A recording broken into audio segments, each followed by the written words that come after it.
1995.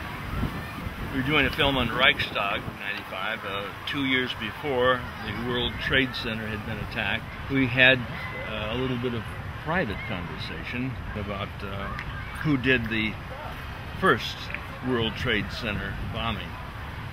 The FBI had an informant in among the terrorist group on the World Trade Center car bombing February 26, 1993. And Salam, a former Egyptian officer, 43 years old, was commissioned by the terrorists, he was one of the terrorists, to put the bomb together for the bombing of the World Trade Center.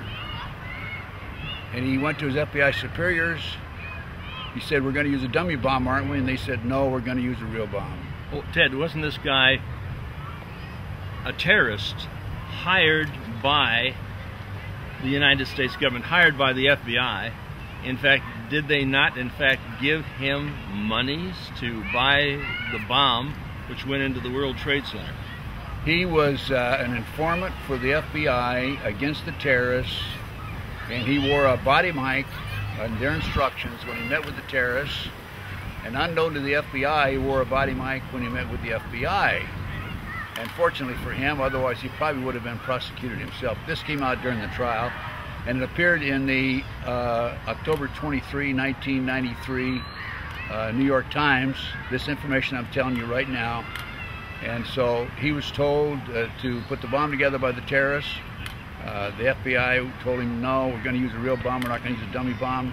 And the FBI not only furnished the ingredients for the, done and knew in advance that they were going to bomb the World Trade Center car bombing with the car bomb, they furnished the ingredients for the bomb. Well, this is a sting operation, wasn't it? It's a sting operation, yes. But nevertheless, the sting operations can go down without using real bombs. There were 6 people died in that bombing. I think 1,000 people were injured and $500,000 in damage. $500 million.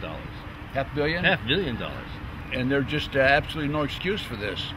But that's all part of the ploy by the government, this covert government criminal enterprise. I call it rogue government criminal enterprise.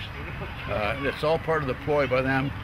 After that, of course, the car bombing of '93, Oklahoma City bombing, and then 9/11, and then all these terrorist acts were designed in order to set up Homeland Security, pass the Patriot Act, and take away many of our constitutional rights and civil liberties. Now, the Homeland Security Act was put together on the same line of thought as was done in Nazi Germany after Hitler's people burnt down the Reichstag. So they passed the Enabling Act, and our Homeland Security Act is in fact the Enabling Act. In fact, they're even using some of the same words. So we're talking about setups. From the FBI, you know how some of these guys work now. So are you telling them that this is an inside job, and these the whole terrorist operation happened when Sheikh Omar Abdul Rahman's terrorists were literally given passes, visas, to come into the United States? The State Department they give out the visas, don't they? So if they give out the visas and they're known terrorists, and then they infiltrate the terrorist operation with Ahmad Salem, a former Egyptian army officer, this whole damned thing was by design. Absolutely. The whole terrorist movement is by design. As I said, the whole terrorist movement is by design to set up Homeland Security, pass the Patriot Act, take away our constitutional rights. It's all on the drawing board. It was on the drawing board. The car bombing of '93 was just the first step. There weren't enough people killed in order to pass it. So then they had to come along and have Oklahoma City. And I think there were, what, 168 people died? Yeah, children too. In Oklahoma City. And at Dade Nursery there, the ATF agents' children were not in the nursery that day. Oklahoma City bombing was not by a fertilizer bomb. That's ridiculous. Fertilizer bombs are used to blow up stumps in the back of the farmer's yard. This was by a bomb known as electro-hydrodynamic gaseous fuel device, otherwise known as a barometric bomb. The barometric bomb was a highly classified bomb by the government, designed by a CIA scientist named Michael Riconosciuto, and manufactured by Hercules Manufacturing, Silicon Valley, California. We're talking about a daisy bomb? Well, is that what they called them? Yes, I'd say you could say a daisy bomb. I think that's one of the words for it, but I call it a barometric bomb. And this is so powerful, and it was tested in 1982, that one of the scientists, one of the technicians died, another one was seriously injured. The barometric bomb that was used in Oklahoma City. Now I gained access to the contract number of the barometric bomb through a science magazine. And I wrote to Picatinny Arsenal in New Jersey, where they keep the contracts, which are public source information, and asked for that contract of that bomb, and they came back and said there was no such contract. Yet I had the contract number available to me, and I've since written them again, and they still claim there's no such bomb available. But there was such a bomb, because I personally know Michael Riconosciuto, who developed it, and I have personal knowledge and visited the Hercules Manufacturing in Silicon Valley. So that was all part of the master plan. And Lee Harvey McVeigh. Lee Harvey McVeigh. Lee Harvey McVeigh, right. Lee Harvey Oswald. He was a government agent. Lee Harvey McVeigh, actually Timothy McVeigh, wrote a letter to his sister when he was in prison, and told his sister he'd been recruited by the CIA to work on the assassination squad for the CIA, and also to work on the CIA drug operation. Now the CIA, of course, is the enforcement arm of the CFR. I'm taking a look at the death dumps that are flying over here. In fact, we did a thing right in the park here in Los Angeles, and in the background there were death dumps. There are death dumps over us today. Just like the air of Auschwitz. This is Easter Sunday. They don't let up. This is the day that Christians, like myself, celebrate for the birth of Christ, the rebirth of Christ, and these people are trying to kill, maim, destroy, sicken the people of the planet, right? That's right, absolutely right. It's all part of the master plan. And then, of course, after Oklahoma City, we had 911. And by the way, going back to Oklahoma City, Terry Nichols, who's a co-defendant with McVeigh, has filed an affidavit in the U.S. District Court in Salt Lake City, claiming that Larry Potts, number 2 man in the FBI, was the person who orchestrated Oklahoma City.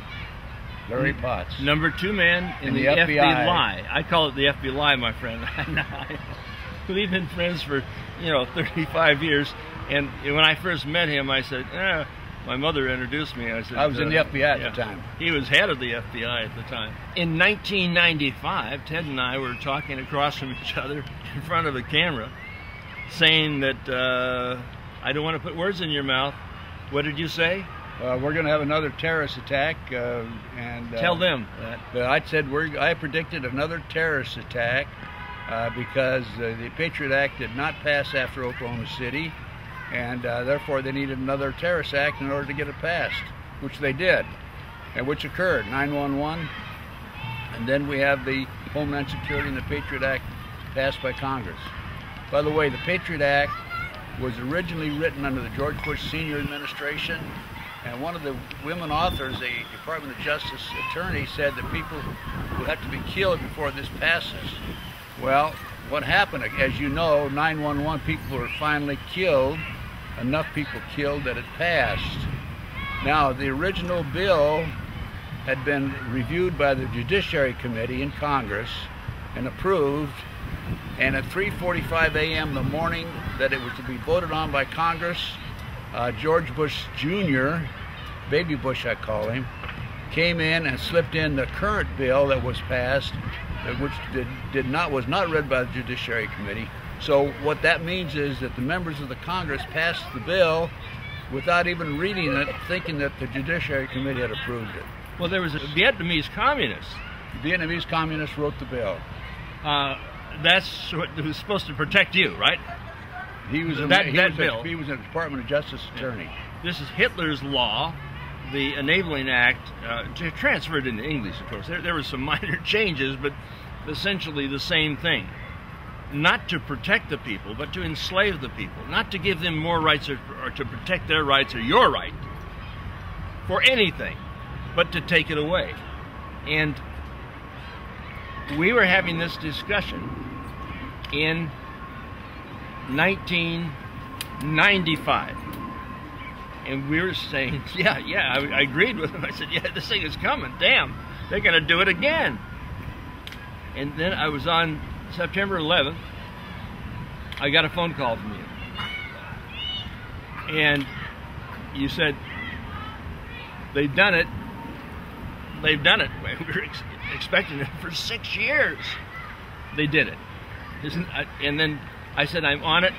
I'm in the studio. We're editing it now. He said, what do you mean editing? I said, yeah. I was picking out clips and we're editing that night. That night, we did Illuminati 911. Oh, is this Illuminati-like? Absolutely. Reichstag was burnt down. They blamed it on the communists. Right. And then they took on the German people. That made Hitler the Führer, right? He gave them what this government and the FBI is giving you. Are they screwing us? Let's put it this way. They're taking all the steps necessary in order to take over our country. I understand that recently there's a bill that's been introduced in Congress that anybody says that 911 is an inside job could be prosecuted. What about the First Amendment to the Constitution, freedom of speech? What's going on here? I mean, any congressman that would even think of introducing that bill, got to be a traitor to our country and a traitor to the Constitution. That's just part of the bill. That's just part of what's going on. This whole thing is orchestrated. The New World Order has orchestrated the destruction of the middle class. That's the backbone of America, the middle class. That's the strength of our country. And they have destroyed it. And they're working overtime to destroy it. Going back to 1996, when they established GATT and NAFTA, companies moved out of the United States, allowed traffic to come into this country from Mexico, allowed drugs to come in. Drugs are being poured across the border by the truckload right now because of GATT and NAFTA. These Mexican semi-trailers are coming in loaded with the drugs. And our government allowing it to happen, destroying our country, a great country that we had, the greatest country in history, and they're destroying it.